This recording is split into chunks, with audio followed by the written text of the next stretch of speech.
I'm G. I'm 17 years old. I go to Copley High. Um, I live with my mom and my two siblings. Um, I find myself to be a very mature, outgoing, big personality kind of guy. I'm not one for the foolishness. So if you find foolishness at my high school, don't expect me to be near it because I'm just not that type of person. I find myself to be that person that be like, you know what? Life is too short. Why are we doing this drama? Like get it together. Get your life. But anyway, can I tell you something? So one day while I'm in high school, um, I'm going to my locker like an average student would do to get their stuff for school. I'm about my books. If you're not about your books, you won't be next to me because that's all I'm about. I'm about education. Education is key for me. So you'll find me all the time in my books, reading, doing something. But anyway, while I was getting my books out my locker for my next class, this boy, I won't say any names, but this boy, out of the clear blue sky, decides to knock my book straight out my hand. Like, what the heck did you just do that for?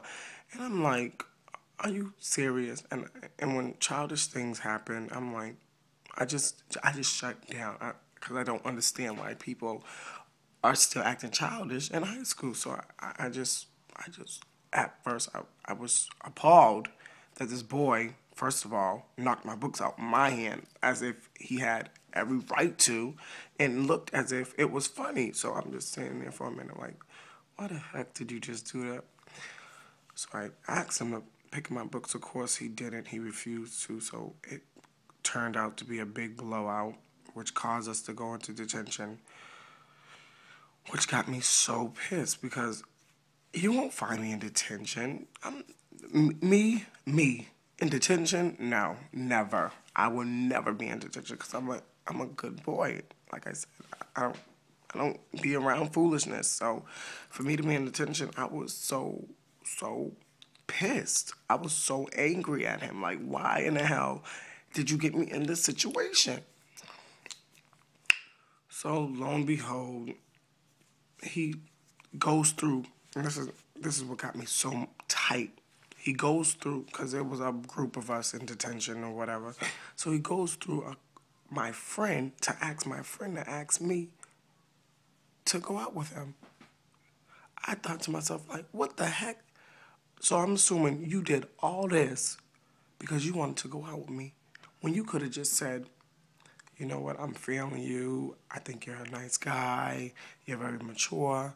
Can you go out with me? But no, he had to just do the whole shebang, had to make a scene in front of everybody, which caused the us to go into detention, like I said. So at first I'm like, no, hell no, I'm not going out with you. Are you kidding me? After all that, you want to go out with me? No, no, no, no. So I didn't think nothing of it. So after detention, me and my friends went to my favorite shop, got us some empanadas. I love empanadas, by the way. That's like one of my ultimate favorite snacks ever to eat. I don't know, it's just something about empanadas I love. Anyway, who we find there?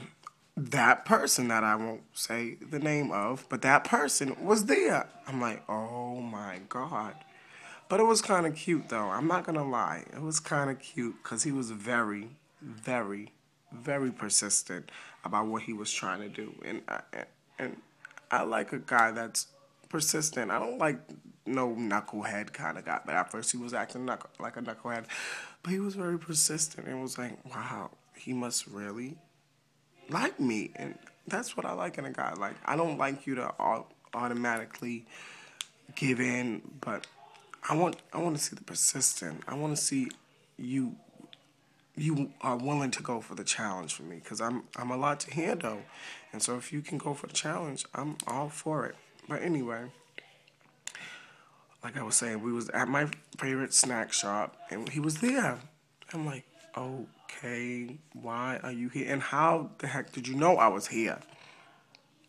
Anyway, he was there, and so he again attempt to ask me to go out with him, And I said no again. And I got mad because he was asking me a question that I already answered the first time. And he knew the answer the first time, and I gave him the answer the second time, the same answer. But, excuse me. But he, he came off to be charming after all that. He came to be charming. He looked me in my eyes. He held my hand. And he was like, I know what I did, but like I said, I just want to know who you are. I'm just trying to get to understand you. I just get nervous every time I see you. There's just something about you. And I'm like, oh, I didn't want to let him know that I was getting weak by what he was saying to me, but it was like, oh my God, why not? Why not? So after he said all that, he gave me a kiss, and I kind of was digging him after that. It was just something about that kiss. When you give me a kiss, that puts the, it's like putting the frosting on a cake, put the cherry and the frosting on a cake. And so that did it for me. That did it for me. And so, yeah, we exchanged, we been had numbers, but I told him I'd call him. And so ever since then, we've been talking. I guess he's a great guy to know. You just got to get to know him.